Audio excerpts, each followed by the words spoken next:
सैयद शाहनवाज हुसैन साहब, बिहार से ही आप आते हैं। आरजेडी ने हमला बोल दिया है, कहा है कि ये कोरोना पर संबोधन था या चुनावी ऐलान। पहले सुनिए क्या कह रहे हैं तेजस्वी यादव, फिर आपसे जवाब लेंगे। हम इतना कहना चाहेंगे कि कोरोना जो है बड़ी तेजी से फैल रहा है, और अगर प्रधानमंत्री जी अगर ये बात कह रहे हैं तो हम चाहेंगे कि ये बात जो है अपने सहयोगी दल के लोगों को, जो राज्य में मुख्यमंत्री हैं, बिहार जैसा राज्य जहां बीजेपी के समर्थन से नीतीश कुमार जी मुख्यमंत्री हैं, उनको पहले बताना चाहिए। यहाँ प्रशासन नाम की कोई चीज़ नहीं है। हाँ, जो बदइंतजामी है वो पूरी तरीके से स्थिति को और भयावह बनाता है। और यहाँ सरकार को तो हम बार बार कह रहे हैं, यहाँ सरकार में बैठे हुए लोगों को कोरोना से लड़ना चाहिए, तो ये लोग अपनी चुनावी तैयारी कर रहे हैं। इनको चुनाव की चिंता है, ना कि लोगों की चिंता है। वेंटिलेटर्स की कमी है। अभी भी आप देखिएगा कई डॉक्टर्स, कई पुलिसकर्मी कोरोना पॉजिटिव हो गए हैं। और कहीं भी शहर में, गांव में, कहीं भी चले जाइए, कहीं भी कोई ऐसा एहसास ही नहीं हो रहा कि कोरोना कोई बीमारी थी। शाहनवाज हुसैन जी जवाब दीजिए। वो कह रहे हैं, एक तो आप अपने नीतीश कुमार जी को यहाँ बताइए कि कोरोना का संकट अभी भी है, अभी भी लापरवाही नहीं होनी चाहिए। ये तमाम बातें जो वो देश को बता रहे हैं अपने साथी को बताएं। और ये चुनावी तैयारी शुरू हो गई बिहार में। देखिए, ये बात कोई बड़े लोगों की पार्टी कांग्रेस पार्टी कहती तो समझ में आता।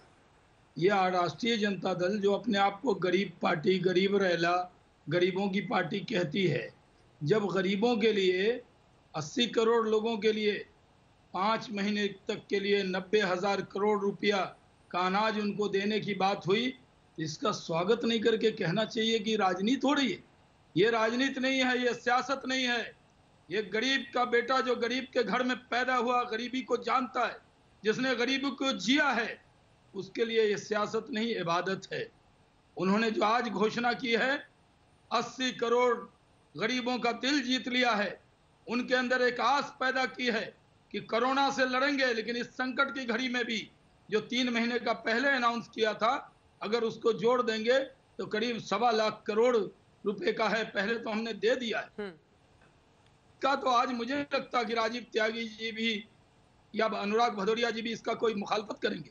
ये तो एक अच्छी योजना है। बड़े बड़े नेता कहते थे राजीव जी से पैसा डालिए, अकाउंट में पैसा डालिए। अरे गरीब के पेट में दाना डालने का काम नरेंद्र मोदी ने किया है। बड़ी आस लगाए बैठे हैं राजीव जी। शाहनवाज जी वो कह रहे हैं कि आज आप भी मुखालफत नहीं करेंगे, प्रशंसा करेंगे प्रधानमंत्री की। गरीबों के लिए तो करेंगे। अंजना जी देखिए, हम लोग 2013 से डिबेट कर रहे हैं आपके साथ। मैं प्रधानमंत्री जी ने जो 4 विषयों पे बात मूलतः उठाई है, किसान पर, मध्यम वर्ग पर, गरीब पर और साथ साथ कोरोना के संक्रमण में लोगों के ठीक होने की क्षमताओं पर, चारों विषयों पे विस्तार से अपनी बात करना चाहता हूं। 1.5 मिनट का समय मुझे दे दीजिएगा।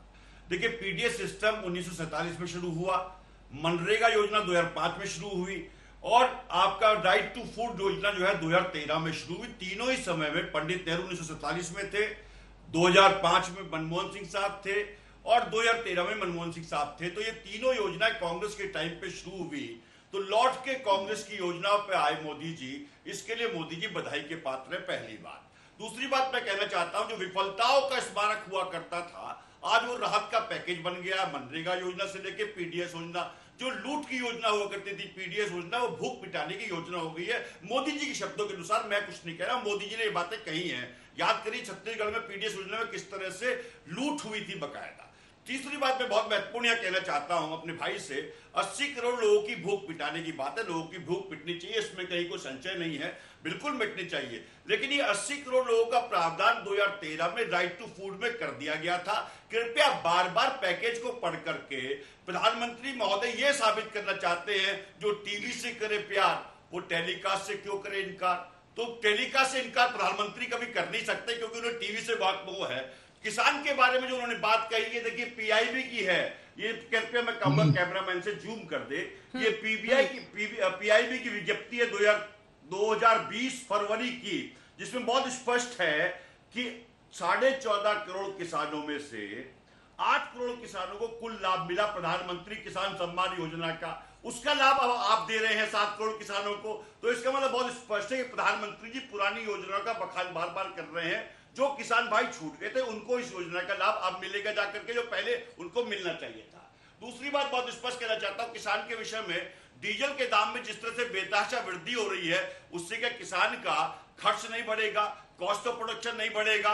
इसके विषय में बता दें, प्रधानमंत्री महोदय ने कहा किसान ने बहुत काम किया। हाँ साहब, किसान ने बहुत काम किया, लेकिन किसान का जो 1925 रुपए कुंटल पे गेहूं खरीदी होनी थी, चने की खरीदी होनी थी, अन्य और रबी की फसलों की खरीदी होनी थी, उसकी वजह से किसान को करीब करीब 21,000 करोड़ का नुकसान है। मैं खुद किसान हूं, मैं खुद किसानी करता हूं, गन्ने की, गेहूं की, चावल की, फूलों की और सब्जियों की, 5 चीजों की किसानी करता हूं। मैं खुद इस बार 35 लाख के नुकसान में हूं, बागवानी से लेकर के और सब्जियों की खेती में, क्योंकि मैंने भी अपने गांव में लगा रखे हैं पॉली हाउसेस। तीसरी बात जो महत्वपूर्ण मैं कहना चाहता हूं, प्रधानमंत्री जी ने जिक्र किया बिहार का चुनाव है। देखिए बिहार 3 पैरामीटर्स पे प्रधानमंत्री बता दें कि क्या ये सत्य नहीं कि 2014 के बाद से लेकर के 2019 तक बिहार में गरीबी बढ़ी है। पहली बात, ये सरकार की, केंद्र सरकार की रिपोर्ट है। दूसरी बात यह कहना चाहता हूं बहुत स्पष्ट, नीति आयोग की रिपोर्ट के अनुसार बिहार शिक्षा के क्षेत्र में सबसे निचले पायदान में है, स्वास्थ्य के क्षेत्र में सबसे निचले पायदान पे है,